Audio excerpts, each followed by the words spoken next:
نحمده ونصلي على رسوله الكريم اما بعد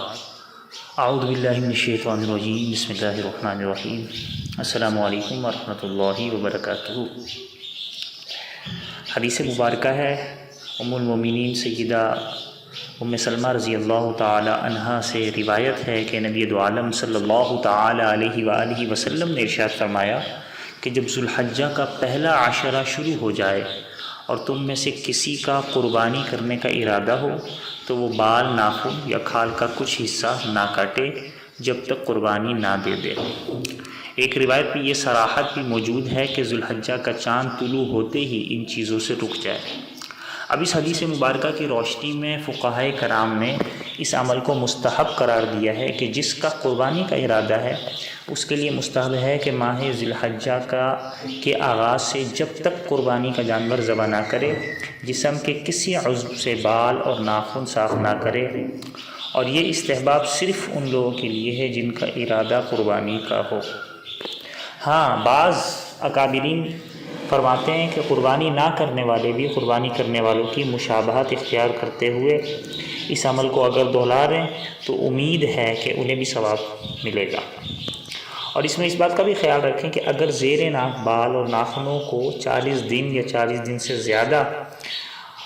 کاٹے ہوئے گزر چکے ہوں تو ایسی صورت میں ان کی صفائی کرنا بھی ضروری ہے، اس میں پھر اس مستحب عمل پہ عمل ضروری نہیں ہے۔ اور یہ بات بھی یاد رکھیں کہ یہ عمل مستحب ہے، نہ فرض ہے، نہ واجب ہے، اور نہ ہی بہت زیادہ سنت مؤکدہ کی طرف جا سکتے ہیں۔ تو گویا مستحب کا مطلب یہ ہے کہ اگر عمل کریں گے تو ثواب ملے گا، اور اگر عمل نہیں کریں گے تو اس کا کسی قسم کا کوئی گناہ نہیں ہے۔ اگر کوئی عمل نہیں کرتا تو کوئی مسئلہ نہیں ہے، کوئی عمل کرتا ہے تو اللہ تعالیٰ کی ذات سے امید ہے اس کو ثواب ملے گا۔ ایک بات اور سمجھیے کہ آیا ایسا حکم کیوں دیا جا رہا ہے، اس کی حکمت کیا ہے؟ سب سے پہلی بات تو یہ سمجھیں کہ مسلمان وہ ہے جو حکمتوں کے پیچھے نہیں لگتا، بلکہ وہ یہ سمجھتا ہے کہ اگر اللہ کے پیارے رسول صلی اللہ تعالی علیہ وآلہ وسلم نے حکم دیا تو اس سے بڑھ کر کوئی حکمت نہیں۔ ہمارے لیے ہمارے پروردگار کا حکم سب سے افضل ہے، اور ہمارے نبی دو عالم صلی اللہ تعالی علیہ وآلہ وسلم کی فرمان اور آپ علیہ الصلوۃ والسلام کی سنت، آپ علیہ الصلوۃ والسلام کا طریقہ، آپ علیہ الصلوۃ والسلام کا عمل اور حکم جو ہے وہ اہمیت رکھتا ہے، ہمیں سمجھ میں آئے یا نہ آئے۔ لیکن پھر بھی علماء نے اپنے اپنے طور پر اس کی حکمتیں ذکر کی ہیں۔ بعض علماء نے اس کی حکمت یہ ذکر کی ہے کہ اس کی ممانعت حجاج بیت اللہ کے لیے ہے، اور حجاج بیت اللہ سے مشابہت کرنے کے لیے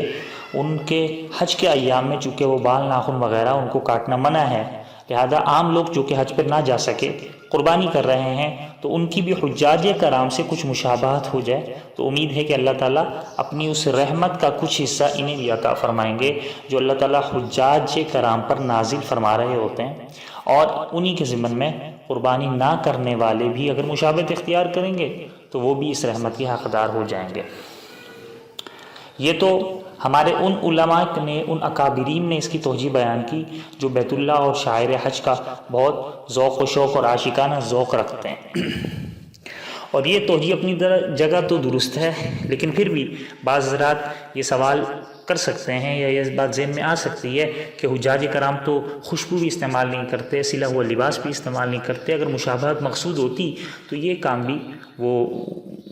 غیر حجاج کو حکم دیا جاتا۔ تو اس کا جواب یہ ہے کہ مشابہت کے لیے تمام امور میں، تمام کاموں میں مشابہت ضروری نہیں ہوتی۔ رحمت خداوندی کو متوجہ کرنے کے لیے اگر ادنا سی مناسبت بھی پیدا کر لی جائے، ادنا سی مشابہت بھی پیدا کر لی جائے تو بھی جو ہے وہ مشابہت کہلاتی ہے۔ تو ادنا سی مناسبت اور مشابہت کے لیے بال، ناخن وغیرہ کا حکم دے دیا گیا، احرام کی چادروں کی پابندی اور خوشبو کی پابندی اس کا حکم نہیں دیا گیا۔ دوسری حکمت بعض علماء نے یہ ذکر کی ہے کہ اس حکمت کو سمجھنے سے پہلے قربانی کی حقیقت اور حکمت اور فلسفے کو سمجھنا ضروری ہے، کیونکہ قربانی کا فلسفہ یہ تھا کہ جان کی قربانی۔ سیدنا اسماعیل علیہ السلام کے واقعے سے معلوم ہوتا ہے، شاہ ولی اللہ محدث دہلوی رحمۃ اللہ علیہ نے بھی فرمایا کہ اصل قربانی تو جان نثاری تھی، جان پیش کرنا تھا، جان کو نچھاور کرنا تھا۔ اللہ تعالیٰ نے اپنی بے پایا رحمت اس امت پر یہ نازل کی کہ قربانی جو جان کی تھی اس کو اللہ تعالیٰ نے ٹال کر اس کو لازم قرار نہیں دیا، بلکہ اللہ رب العزت نے اس صدقے کی صورت میں اسے مقرر فرما دیا، لیکن اس طرح انسان کو اپنی جانی قربانی کی طرف توجہ اور اس کا استحضار صدقے کی صورت میں نہیں ہو رہا تھا، تو اس غرض کے لیے اللہ تعالیٰ نے ایسی مالی قربانی مقرر کی جس میں جانور قربان کیا جائے، تاکہ مالی قربانی بھی ہو جائے اور ایک جان نکل رہی ہے نا، تو جانی قربانی کی مشابہت بھی ہو جائے، اور معمولی احساس رکھنے والا انسان بوقت قربانی یہ سوچے کہ اس بے زبان جاندار کو میں کس لیے قربان کر رہا ہوں، اس کا خون میں کیوں بہا رہا ہوں۔ جب یہ احساس اس کے اندر پیدا ہوگا تو اسے استحضار ہوگا کہ در حقیقت یہ میرے نفس اور میرے جان کی قربانی تھی، اللہ تعالیٰ نے اسے میرے مال کی صورت میں قبول کر لیا، اور نفس کی قربانی کے لیے یہ محرک پیدا ہوگا اور اللہ تعالیٰ کے سامنے شکر گزاری کا جذبہ بھی بڑھے گا۔ اب آئیے اس بات کی طرف کہ یکم ذی الحجہ سے ناخن اور بال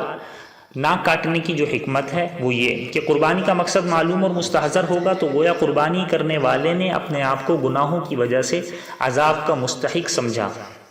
کہ میں اس قابل ہوں کہ میں ہلاک ہو جاؤں، مجھ پر اتنے گناہ ہیں اور میری جان خدا کے لیے قربان ہو جائے، لیکن شریعت نے میری جان کے بدلے میں جانور کی قربانی مقرر کر دی ہے، سو یہ جانور انسان کی نیابت میں قربان ہو رہا ہے، تو قربانی کے جانور کا ہر جز قربانی کرنے والے کے جسم کے ہر جز کا بدلہ ہے،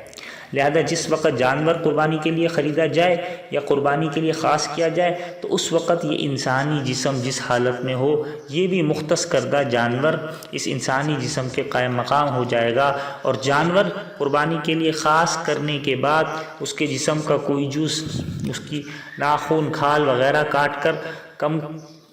اگر کر دیا گیا تو گویا مکمل انسانی جسم کے مقابلے میں جانور کی قربانی نہیں ہوگی، جبکہ جانور انسانی جان کا فدیہ قرار پا چکا ہے، لہذا مناسب معلوم ہوا کہ قربانی اور نزول رحمت کے وقت انسانی جسم کا کوئی عضو اور کوئی جز کم ہو کر اللہ تعالیٰ کی رحمت اور فیضان الہی کی برکات سے محروم نہ رہے، تاکہ اس کو مکمل فضیلت حاصل ہو اور وہ مکمل طور پر گناہوں سے پاک ہو۔ اس لیے آپ صلی اللہ علیہ وسلم نے مذکورہ حکم دیا،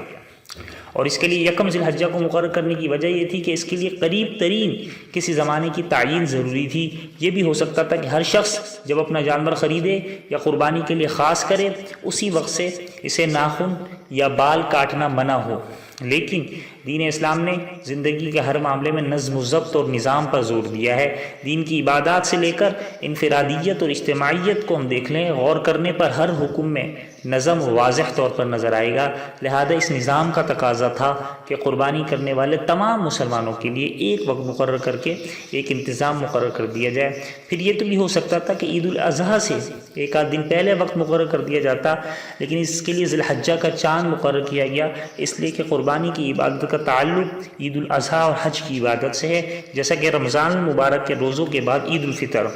اور اسلام نے شرعی احکامات کو اوقات کے ساتھ جوڑا ہے اور شرعی احکامات کا مدار قمری مہینے اور تاریخ پر رکھا،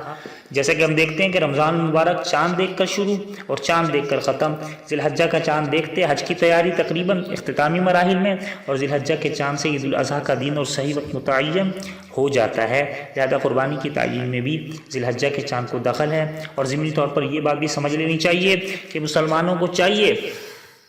کہ وہ قربانی کا جانور کچھ ایام پہلے لے کر پالیں،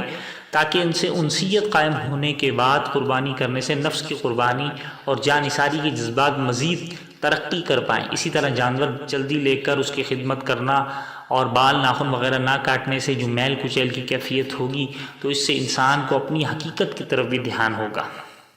تو یہ تمام چیزیں اس بارے میں ملحوظ خاطر ہیں، لہذا یہ ایک مستحب عمل ہے کہ اگر جو شخص قربانی کر رہا ہے وہ یکم ذی الحجہ سے لے کر یا ذی الحجہ کے چاند دیکھنے سے لے کر قربانی کرنے تک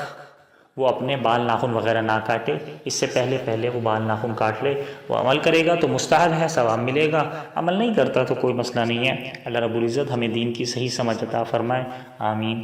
وما علینا الا البلاغ المبین۔